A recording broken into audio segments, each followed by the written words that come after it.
Hello. Hello. Hello, everyone. Today, Ruby and I will be interviewing Danielle Aitchison, who competed in the Paralympics. Hi, how did you get into your sport? So I used to play athletics when I was younger, like when I was 10 with my siblings. But then I stopped and I changed like other sports into high school. And then on social media, I saw this advertisement for Halberg Disability Games, and I went along to that, obviously. And I participated in athletics there, and I loved running there. So then I've been doing running ever since. Yeah. Cool. How did you qualify for the Paralympics? In 2019, I went to the World Championships in Dubai, and because of my placement, I got second in the 200 meters and fourth in the 100 meters. That automatically qualified me for the Paralympics. What different medals did you win? I won a silver medal in the 200 meters and a bronze medal in the 100 meters. What was your training schedule up like to the game? My training schedule up to the games was focused on speed and racing. So I had a lot of like practice races with other athletes here in Hamilton. And then, so I was I trained 6 days a week with one day, which is Sunday, to recover. For the training, I alternate between track, so running on the track here in Hamilton, as well as going to the gym in Cambridge.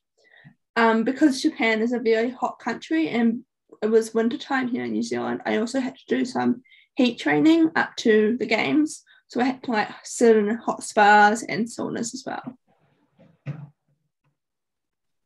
Have you got any tips on how to handle pressure? I just have this saying, which is like you can only control what you can control. So like you can't control what other people are thinking or doing. So just like control what you are and focus on yourself, and hopefully that will be the best performance you can do. Yeah.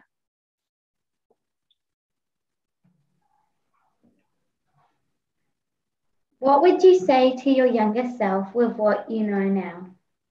I would say to anyone basically to just give sport a go, because you never know if you like it or if you have a passion or a talent for it, because literally there's so many different sports out there and it's honestly endless and you never know until you try it. Thank you so much, Danielle, for taking time out of your day to let us interview you. Thank you for having me.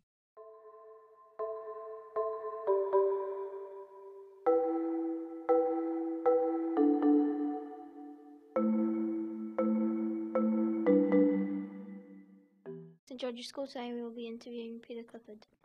Good afternoon, St George's School. How did you get interested in motorcycles? Well, I was born into a motorcycle family. My dad was a mad motorcycle enthusiast, and when my sister and I were very little, we used to actually travel around everywhere in a sidecar with my mum and dad. What job did you do when you left school? Well, I'd been interested in motorcycles and that sort of thing, and so that was one of the reasons I did mechanical engineering at university. And then while I was at university, I started racing, motorcycle racing, and I also got the chance to start writing some stories for books and magazines. So when I left university, I was very lucky, and I got the job of technical editor of a motorcycle weekly newspaper. So that's what I did, and I also started doing freelance work, writing stories for magazines all around the world, and also doing TV commentaries, because one of the things my dad had done when I was little was doing trackside commentaries at race meetings. So I learned how to be a commentator from him, and I got the chance to do some TV commentaries. So I was doing that as well as the motorcycle journalism, and so I was very lucky that I was racing and I could ride motorcycles all over the world and do TV commentaries all over the place. So really, it wasn't like a job. I was getting paid for what I love doing. How is it to starting up a new team? Well, while I was a journalist, I was doing interviews with various people and did a feature on one race team that was owned by a very wealthy American. And one day he rang up, and we'd become friends, after me doing that feature on his racing team. And this wealthy gentleman, Bob McLean, wanted me to help him start a Grand Prix racing team. So he was wealthy enough to provide the finance, and I had all the contacts in racing from, doing all the journalism to hire the right people and start the team. So he provided the money, and we bought motorcycles and started racing in the 500cc World Championship, which was a really exciting thing to do. It was really thrilling. What kind of motorbikes did you use? Well, in the first year, we bought what was called a Rock Yamaha.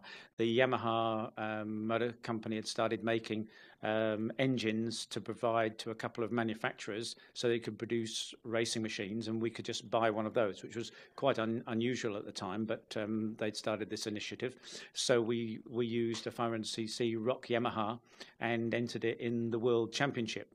And we started that in 1992, but then in 1997 we got the chance to have what's called factory motorcycles, which is actually the bikes that the major manufacturers like Yamaha, Suzuki and Honda make to go racing themselves. And we got which is the very best motorcycles, and we got the chance to use those. And then we leapt up sort of the standings, and our riders were battling for the World Championship and indeed winning Grand Prix. And this is actually a trophy, one of the trophies that we got as Grand Prix winners, as a team Grand Prix winners. This is for the Grand Prix of Valencia, the 500cc in 1999, and that was actually presented to me as the team owner manager by the King of Spain. So that was really good, and we'd really achieved something then. Can you tell us a bit about your nearly partnership with Ferrari?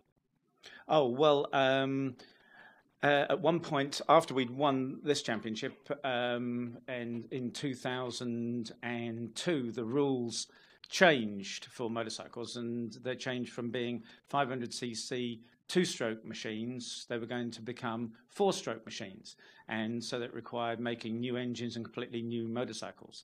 And Yamaha had told us that they couldn't provide us with the four strokes. They didn't have the capacity to make so many motorcycles. So I went in search of somebody who could help us produce a big four-stroke engine, a 1,000cc four-stroke engine, and actually made contact with Piero Ferrari, who was the son of Enzo Ferrari, the man who created Ferrari, and got his permission to have Ferrari produce us a racing engine. And then took that idea to Harley Davidson in America and suggested that they would make the motorcycle if Ferrari provided the engine. But unfortunately, Harley Davidson couldn't commit to doing that at that time, so that project never got off the ground, unfortunately. How much does it cost for this to happen? Well, in the initial days when we just had our little team and my partner Bob McLean was providing the finance, we probably spent about, in sort of today's money, about €200,000 a year. But when you're talking about riding the factory bikes and winning races like Grand Prix and vying for the World Championships, then it's upwards of 10, 20, even 40 million euros a year. Are you still involved in motorcycle racing? Yes, I'm very fortunate that eventually we had to stop our team. We didn't have the motorcycles and the money to continue, but I'd already got involved with Red Bull, who were the sponsors of our Grand Prix team, and a year or so after we stopped with our team, they started a championship for young riders, developing future world champions, called the Red Bull MotoGP Rookies Cup, and they asked me to get involved in that. And for the last 15 years, I've been involved in this championship for young riders who are between sort of 13 and 17 years old, who race at the same weekends as the World Championship event around Europe. And it's really great to be involved in that, from everything from helping choose the riders to develop the riders to doing the TV commentaries and that sort of thing. So yes, I'm still very much involved in motorcycle racing. Do you still ride motorcycles now? Yes, I do enjoy riding motorcycles, but I used to race, do the road racing, but now I just ride dirt bikes and mainly ride on our farm here in Wanganui and in Europe when we're in Europe, just riding dirt bikes and just for fun, but it's a lot of fun. Thank you very much, St. George's.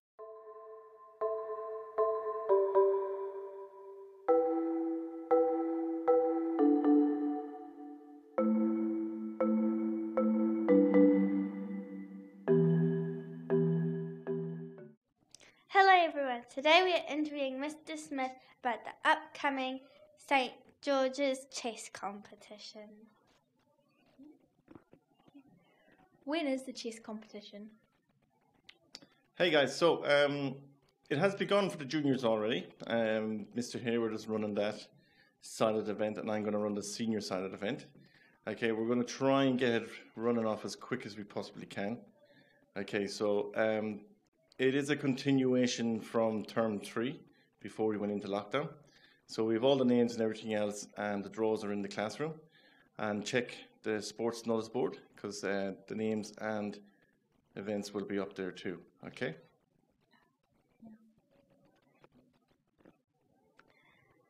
Is it just the chess club members going or is it the whole school that's welcome? Well, it is open to the whole school, so we did go around level 3 or before level 3 lockdown and asked who wanted to play, so we got a whole heap of names. So if you can remember, if you put your name forward, if not, we can check in with either me or Mr. Hayward and see when your games are, okay? They will go up on Dojo the night before the game, so please keep an eye and check on Dojo, as well as the sports notice board and things like to see, are you playing on that day? Will it be online chess or on chess boards like that we have in the classroom? It will be predominantly on chessboards in the classroom, okay? The juniors have a choice, I think, if they can play online, they can play online, whatever suits for that time. Okay, yeah, but with predominantly it will be over the face on face, overboard. Will it be any different because of COVID level 2, Delta? Yes, it will be different. We will just have the players. Last year we had the players, but we had a packed classroom with lots of people around looking at the games going on. So for this event, we can just really have the players. So Mel, if you're playing Ruby in a game, it can just be you two at the table, okay, and whoever else is playing in the games. We can't have spectators just at this moment. When we get to the finals, hopefully Headmaster will let us zoom it into the classrooms so you can watch the final live from your classroom. Where will it be held? Like what classroom? Okay, so the junior competition will be held in Mr. Hayward's classroom, 6CH, and the senior one will be in 7CS. Best classroom ever. Thank you for letting us interview you, Mr. Smith.